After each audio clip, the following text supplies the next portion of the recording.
Is our reality a quantum hologram? What if the truth about life after death lies waiting to be discovered in the basement of a haunted house? Are we connected to galactic civilization? I lie awake at night thinking about these things. I never miss an opportunity to ask bigger questions.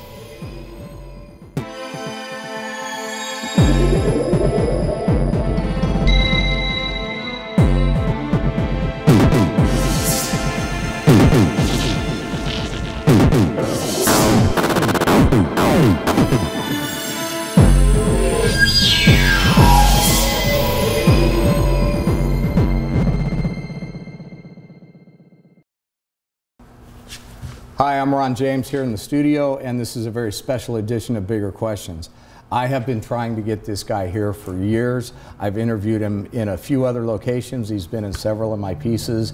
He's also a very good friend of mine. I'd like to welcome to the studio Richard Dolan. Ron, thanks a lot. I'm really happy to be here, and I love your studio, by the way. I am just so honored that you're here sitting on this set. It is a gathering place of luminaries, and you are among the top. Well, thank you. Thanks for being here. I'm happy to be here.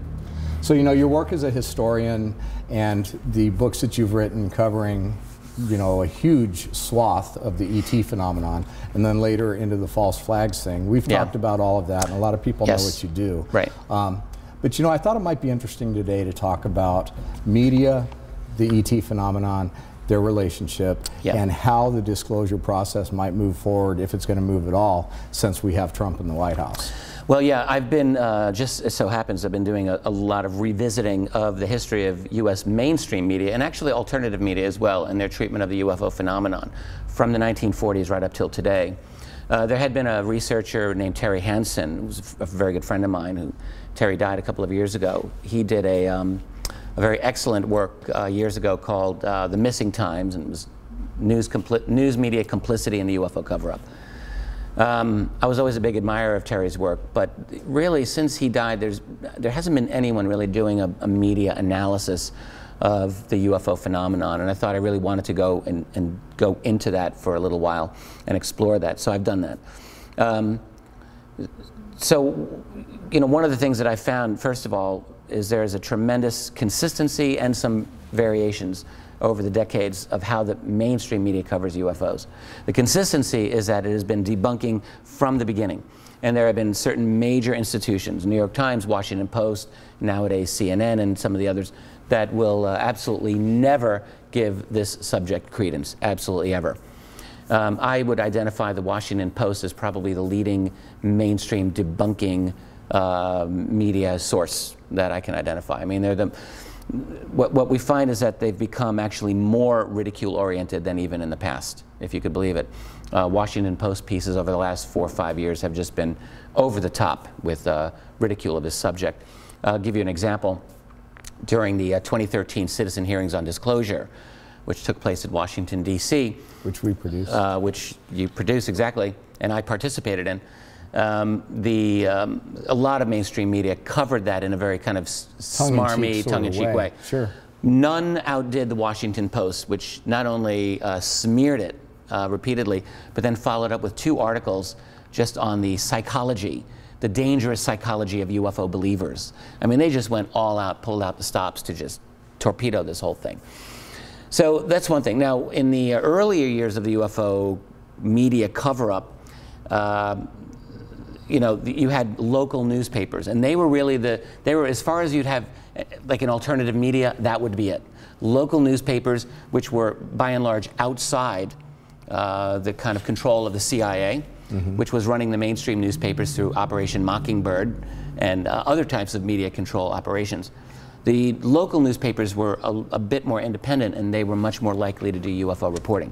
Well, nowadays we don't really have local newspapers. They're pretty much gone. But what we do have is an alternative media on the web. And that has essentially taken the place of the local newspapers and then some. So there's a very active, viable alternative media. We are part of it right now, that are putting in a message out to the world that does not correspond with the mainstream corporate globalist intelligence community narrative. And so that's a good thing for us. You know, the things that you brought up bring to mind a couple of questions. And the first question is that it seems as though you're in the camp that believes that this is orchestrated from some unseen puppet masters who are controlling this information and disseminating it through what is a widely controlled media machine. Our mainstream corporate media is totally controlled. It is completely controlled. It's not that I, you know, it just is. Know that you guys don't know this already. We're just, you know, sort of. I mean, there are an overwhelming number of inside whistleblowers from corporate mainstream media. These are people who are well known. Amber Lyon, I was just reading her recently. She was CNN, covered the Arab Spring back in 2011, has gone public repeatedly, just stating that CNN has been paid by U.S. and foreign governments to spin news in a certain way and to create fake news, as a matter of fact. And she's just one of many, many media insiders who have talked about this. We just recently experienced the passing, unfortunately, of Dr. Udo Ulfkotte from Germany, who his YouTube videos are widely available. He talked about how the CIA had basically dominated European journalism. And in fact, he himself had his name used as a byline on articles on Libya and Gaddafi that were written by CIA, in fact. So that, and this is all coming out. So we have a domination of what we would call mainstream media by intelligence, financial, corporate interests, and that's just what they do. But then there's the rest of us. So that's the basic dynamic of how the information is getting out there. As far as tying all of this in with the narrative of disclosure, which many of us have been talking about, the UFO disclosure, is there going to be an end to UFO secrecy? As you know, and as I think all the listeners know, during 2016, there was a very big ramp up to disclosure surrounding Hillary Clinton and her campaign manager, John Podesta. And it was well known that Podesta had a long-standing interest in UFOs, and it was also kind of thrilling to many people, right, that Hillary Clinton would go on shows like Jimmy Kimmel and talk about UFOs, or UAP, to the world. And this gave people the idea that she was going to be a disclosure president. I will just point out that I never subscribed to this idea, and in fact I publicly said so many times. I thought it was never going to happen. Of course, now we'll never know because she didn't get elected. So we have a different guy in the White House. Now, you know, yes, Steve Bassett was obviously on the other side of that, thinking that if he pushed hard enough, he was going to get it, and he felt like he was close. And we did have a very successsul number of articles printed to the point where Hillary was being labeled as the ET candidate, and things like that. But see, here's where I'll disagree, and I love and respect my friend Stephen Bassett, and I support the work he does. However, I don't agree with his conclusion here, and I also don't agree that the media coverage was really all that useful. Most of that media coverage was in print. Was Washington Post, New York Times, Mother Jones. Every one of them was basically kneecapping the disclosure movement anyway. Ridicule, insidious ridicule, or open ridicule, one or the other. So I don't really feel it was helpful. The New York Times, for instance, did a piece on Hillary last spring, and it was a puff piece because the New York Times, of course, was working overdrive to get her elected, so they were really not critical of her, which they normally would have been for any pro-UFO type of statement. So my point is simply that I don't see that the mainstream, anytime we get mainstream media coverage on this, and I actually said this privately a number of times to Stephen, if it's Washington Post, New York Times, CNN, any of the majors, do not ever expect that they're going to cover this sympathetically. And they never have, in my view. I think they've always tried to undercut the movement every single time. Maybe bad press is better than no press. There is that argument. In any case, though, Hillary didn't win despite spending $1.2 billion to get elected. Somehow it didn't happen. The other guy got elected. The one who was supported by less than 5% of the mainstream media and the political establishment, and Donald J. Trump is now president. He goes into the White House. This is the most divisive presidency in American history, maybe, I think, maybe since Abraham Lincoln and the Civil War. And what Trump has done is he's come into a situation where he has the entire traditional national security establishment against him, the entire intelligence community establishment against him, the Republican Party and Democratic Party establishments both absolutely adamantly opposed to him. The reason, and we'll get to disclosure in a moment, that they're opposed to him has to do with the fact that he's, in his rhetoric and perhaps in his policy, we'll have to find out, he has opposed the two main pillars of the American oligarchic ruling class religion. All right, pillar number one, and the most important pillar, is neoliberal transnational corporate globalization that privatizes everything. That's called neoliberalism, and this was promoted from Reagan through Bush Sr., through Bill Clinton, through George W. Bush, through Barack Obama, consistently. It has involved a creation of Silicon Valley jobs and Wall Street money for tens of thousands of people, and the loss of jobs of millions of middle-class people. So kind of disemboweling of the American middle class. So that's neoliberalism. And Trump and Bernie Sanders as well, let's give him credit, opposed that in their campaign. The other thing Trump opposed, which kind of sealed the deal, was that he, again, at least in rhetoric, was opposing the neoconservative, let's call it the Empire Project. You know, he went in and talked about against the wars in Iraq in '03 and against the war in Libya in 2011. These are good things, by the way, for a candidate to say. It is good to talk against those wars. Again, just whatever his current policy is, his rhetoric put him against that. So to go against neoliberalism and neoconservatism makes you the enemy, bar none.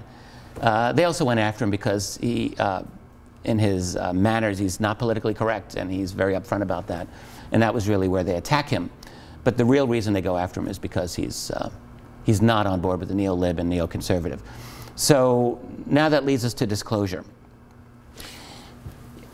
It occurred to me that Trump's narcissism, which everyone loves to talk about, is actually his Teflon secret weapon, if you will. It allowed him to withstand the cultural shaming that took place for 18 to 24 months by daily CNN, Washington Post, New York Times headlines telling the world what a big a-hole he is and how terrible he is. I could not have withstood that. I don't know anyone who could have handled it, but just only is like a secret weapon. It made him stronger. Well, you know what's interesting is a lot of people think that he thrives on being adored, and that as his popularity decreases, he's going to literally come unglued on national television. But what you're saying is that he's tough enough to handle it. Well, he seems to be. I mean, I don't know the man, and you know, all I can see is what's in front of me. But he doesn't seem to have cracked. And I mean, let's just face it. He was not supposed to win the Republican primary. He had all of the Republican suits against him. Jeb Bush, I mean, give me a break. Marco Rubio. And then Hillary was supposed to bury him. By the way, we know the Clinton campaign covertly promoted Donald Trump. They wanted him to win the nomination. Oh, yeah, because that would be an easy win. Sure. Well, it kind of backfired. The point is that he's not running, he didn't run a normal campaign. He ran what some have described as a kind of insurgency, a different sort of campaign. He didn't spend that much money. But back to disclosure. So Hillary Clinton was supposed to be the disclosure candidate, the disclosure president. As I said, I never believed it. I just never thought that someone with such political inside power and history would be so naive as to offer a disclosure of really the most revolutionary subject that I can imagine, which is the reality that there are others who are here interacting with human beings on planet Earth. That what she went through with the Rockefeller Initiative, when they got stonewalled during the first term of Bill Clinton's presidency, that she would have known what she was going to be up against. So do you think she had a sincere intention and belief that she could take another stab at it and have some effect? No, or was it just more campaign rhetoric? Absolutely the latter. I think, I mean, John Podesta may have a genuine interest in this. He seems to have. But no, these are seasoned political operators. And, you know, 2016 was not like 1996. There's a genuine UFO vote out there. UFOs are a lot cooler in the public mind than they were in the 90s, in my view. There's a certain number of people who are like, yeah, cool. UFOs really are almost nothing more than a brand in modern culture, honestly. Kind of like Jesus Inc., Alien Inc. I mean, you know, in other words, in our culture, there are people who hate Trump, there are people who love Trump, there are people who hate Hillary, who love Hillary. They're never going to agree, ever. And we're kind of used to that. There are people who believe in UFOs, there are people who don't believe in UFOs, and that's a permanent part of our culture too. And we seem to have gotten to a point where we just sort of accept this now. So I think what's happened is we're just at a point where some smart politicians and people like Podesta, who's very wise to this, I think realize that there's a market. Because UFOs are a brand, there's a market for that brand, and why not play to it? Why not just seem like you're cool? Did they actually plan to do disclosure? Not in my opinion. Yeah, I don't see them as that naive. Here's what's interesting. They were putting out all this rhetoric, and then all of a sudden, in late in 2016, they just went completely silent on it. That's right. And of course, it never came up in the debates, which speaks to what you said about everything being manipulated anyway. What is your opinion about why they went silent? Did they just get all the play they were going to get, and that was enough? Yeah, I think so. I think that they put that out there, so for the people who believe that's enough, they're like, oh, great, Hillary's going to do it. I don't really, there's a danger in going overboard with it. Just because UFOs are a brand, just because they're somewhat now more accepted, doesn't mean that you can go UFO every single day through the campaign. That's going to hurt. So just a moment in speculation land. How much do you think, after the 2 terms of Bill's presidency and the Rockefeller Initiative and the second time when they looked into Roswell supposedly officially, how much do you think Hillary actually knows? I think Hillary probably, I mean, I can't speak for her directly, but my guess is that she knows enough. That she knows that this is a real phenomenon. That she knows also that it is, that publicly. That it is utterly yeah, but she said such lame things, stupid things. Oh, I think that we've been visited. They may already be here. Seriously, Hillary Clinton, if you spoke with Lawrence Rockefeller, you spoke with the national security people about this, you know the phrase UAP. She clearly knows a few things. And I think she would have been briefed. And she was a serious power behind the Bill Clinton presidency. So no, she's just playing a game here. I think that they went as far as they felt they needed to go to kind of tweak this subject a little bit, and then just left it alone. I don't think they would ever voluntarily do a disclosure, and I don't think that any of the... Well, you don't think that's ever going to happen, period? Not voluntarily, and I've always felt it would never voluntarily happen, but I've always believed that there are a couple of other driving factors in our society that could promote it. We're in a revolutionary period in our history. So, the political establishment isn't the only factor in this complex equation. There is us, the people. There's what we are doing right here, having a general discussion with the world. But now back to Trump. So I don't expect Trump to be a disclosure president. I think you're better off buying a lottery ticket, frankly, than expecting. Let me ask you something about that. Now, there's one thing about him. He is not, as far as I can tell so far, all right, I do not see him as the inside establishment, the way that the Clintons were, the way that the Bush people were, the way that Obama was. People who are either hand-selected and put into power. Trump had to fight that establishment to get into power. And so he is a disruptor to the system. And it's only through a disruptor, in my view, that you can expect an actual political transformation. You know what I mean? To like something. It's not going to happen from the establishment. It'll only happen from an outsider who doesn't give a damn and says, the hell with it, I'm going to do it. Like he's almost crazy enough to do it, I guess is what I'm thinking. But that begs the question, if all of the previous presidents that have tried to bring this information out, or even really look deeply into it, they've been stonewalled to some point, and that's the story. Yeah, right. With Trump being as anti-establishment and building as many insider enemies and bad relationships as he possibly can, then don't you think that the chances of him actually getting to this information are worse than they've been for any of the previous administrations? Yes, very good point. point. Does that somehow make it better? No, you could very well be right. The president, comes into power. He's not a lifer. You've got the career people. We have what we call the deep state and the black budget world. They're in there for life, and it's a valid question to ask. How much does a president know? We don't all agree on this because I'm an outsider, just like you are and other people, and I don't think we really do know. There are analysts. My colleague Grant Cameron believes that the U.S. president really does know everything. I have my doubts, and now, your personal opinion, do you think they're told that there's validity to the phenomenon, but they're not told much more, or do you think it's just completely skipped over, or do you think it depends on the specific president and whether or not they're willing to participate in the truth embargo? I think it's that last one. And I will just say that on one occasion I had an in-depth conversation with a retired upper-level CIA man who had part of his career was to brief president, one particular president, on matters of science. And this man is an extremely meticulous man. He's a very, very brilliant guy. And I asked him the very question that you're asking me, how much do presidents know? And his answer to me was, some have known more than others. And he said to me explicitly, this is actually just before Obama became president, so I had this conversation a while ago. But he said that Jimmy Carter knew, that Jimmy Carter had been briefed. He said that George Bush Sr. absolutely knew. Reagan, he said, knew. And then he was quite sure that Clinton had not fully been briefed, and he was equally sure that George W. Bush, he was retired by then, but he still had his sources, that George W. Bush was not to be allowed in because he wasn't considered reliable. And actually this president said to me, look, some presidents are reliable, some drink, he actually said this, and some are not as stable as others and can't be trusted. So that was his answer to me. So as far as with Trump, I have no idea, but it wouldn't shock me if they put a gatekeeper in front of him. You know, quick question, a little off topic, but going back to the Kennedys.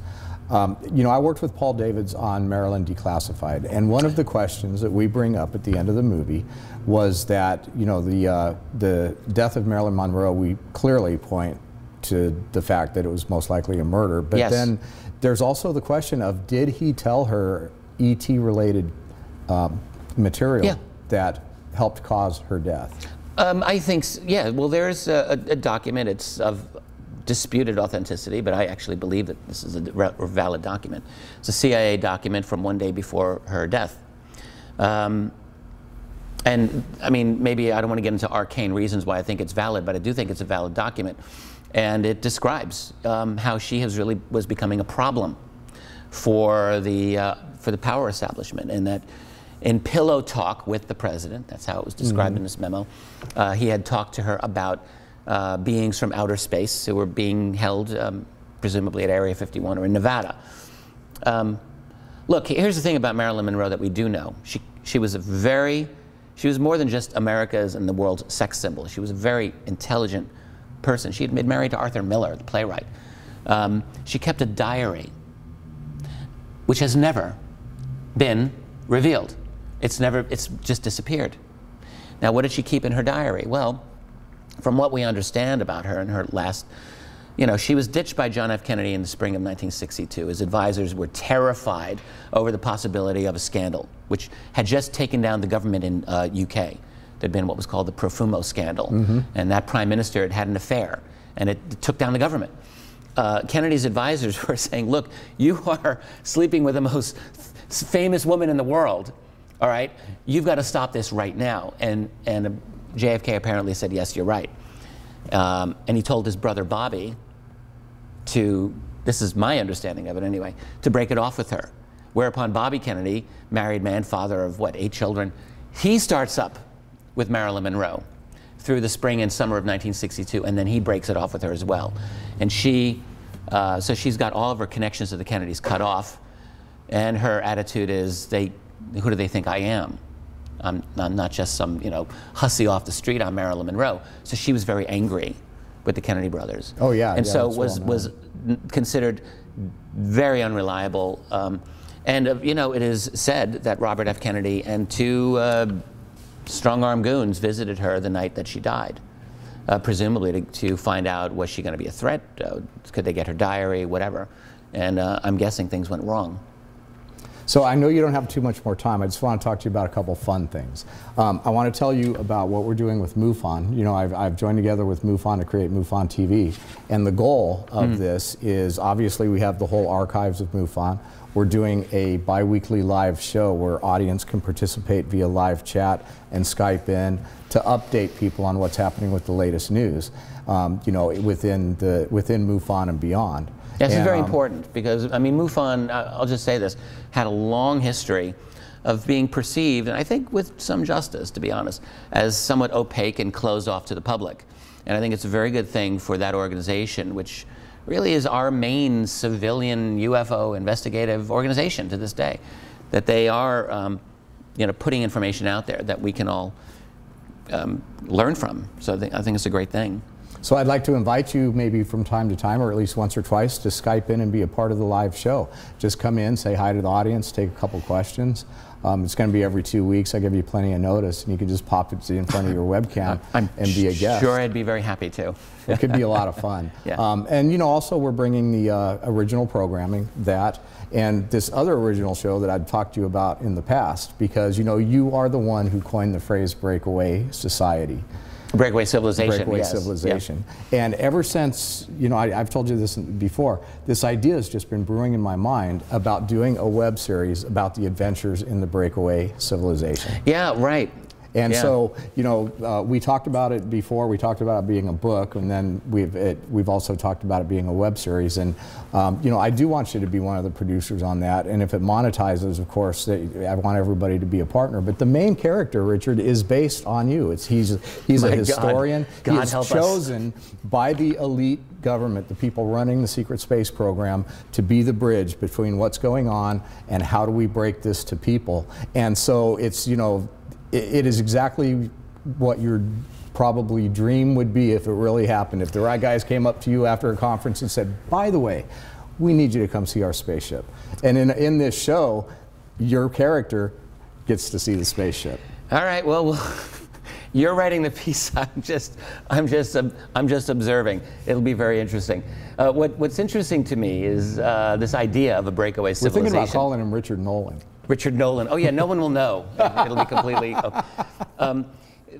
It's fascinating to me to watch this this little phrase, this concept that I did. I came up with this in writing my second volume of history of UFOs and their national security state, and how it has just been hit this fertile ground where so many people have seen something in it that they're using. And I guess that's a good thing. I mean, there are things being said about a so-called breakaway civilization that I absolutely do not agree with. Oh, I think there's a lot of just absolutely impossible to substantiate and downright ludicrous information. Yes, absolutely. Out there. And I find that a little distressing, but what can I do? I can't stop you from talking about it. Well, I think what we want to do is take we don't want to go too far out on what I'm calling the lunatic fringe. Nobody's getting cloned and age regressed, and, you know, there's just too much strange stuff that's being said. But the idea that we have a clandestine space operation that could be as far out as into the solar system, potentially working with other extraterrestrial species. Okay, I'll go. Well, I mean, I would say that there are valid reasons from, you know, from what we know in our science, as well as what we have gained from, let us say, credible whistleblowers. And I say credible, these are people whose names are known, whose careers are known, who are consistent, whose story, I'm thinking of people like Carl Wolf, people like Donna Hare from back in the 1960s and 70s who talked about NASA airbrushing UFO photographs and seeing structures on the far side of the moon. Sure. These are people who, when you interview them, they're very meticulous, they're very consistent, and I think we have to take them seriously. And there are a number of other NASA people through the 70s and 80s who have made similar statements.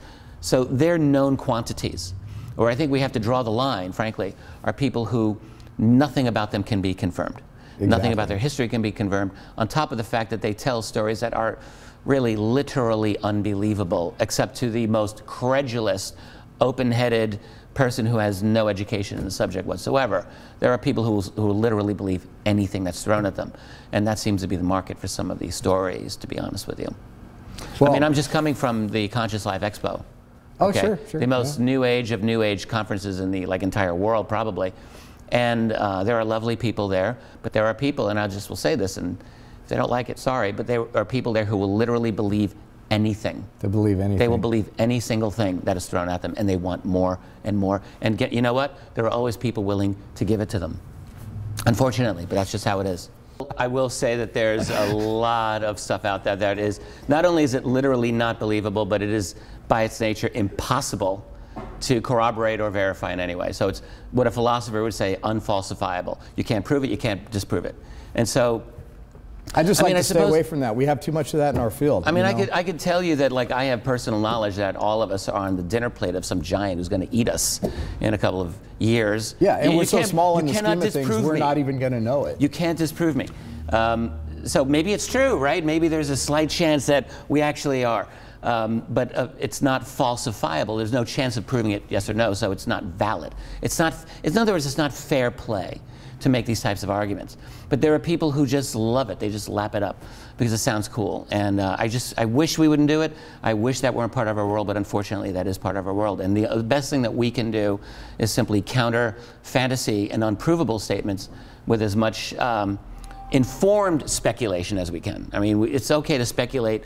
It's okay that people know we're speculating, but we really need to have a skeleton of facts, of something that we can at least rely on and say, well, this is what we know, and because of what we know, these are some of the more likely permutations. And that's totally fair.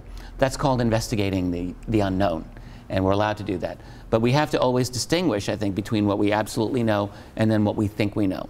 And I've always felt like as long as we do that, we're doing okay. We can always change our opinions with new facts when they come along.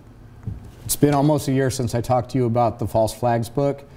When's it coming out? Well, I'm hoping it will be at some point in 2017. I've done a lot of writing on it.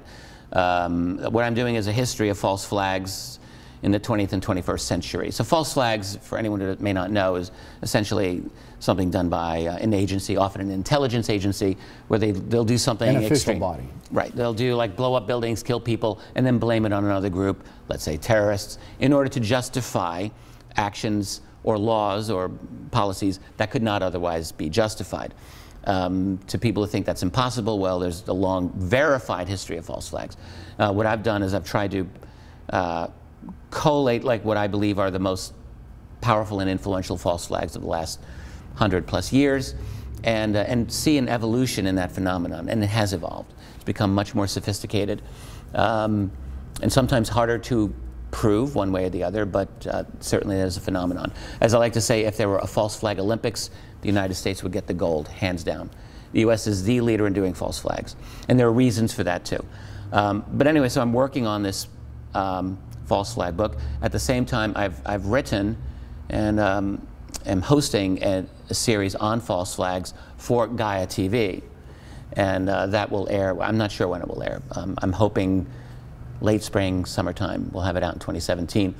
And some of that will reflect the research that I've done for this book. So that's some of the new things I'm working on. I still continue to keep myself involved in UFO research. I will say for the past couple of years, it's been a little less focus on UFOs, a little bit more on false flags. But I'm a lifer for the UFO field. And there will be a day when I wrap up my, the final albatross around my neck, which is volume 3 of UFOs in a national security state, and hopefully not making too many enemies in the process. Because after all, I'm writing about contemporary history. And well, that's a lot of true. people will be in that book. Well, like, you know, if you end up like falling out of a third-story hospital room or strangely strangled sitting in a wheelchair by a window, we're going to know something's up. So let's just hope nothing like that happens. Let's hope. Richard Dolan, it's an honor to have you in my studio. Thank you for stopping by. You know, we've been working together for a long time. That's right. And it's just great to see you. Enjoyed it very much, Ron. Thank you. Thank you. It's a pleasure.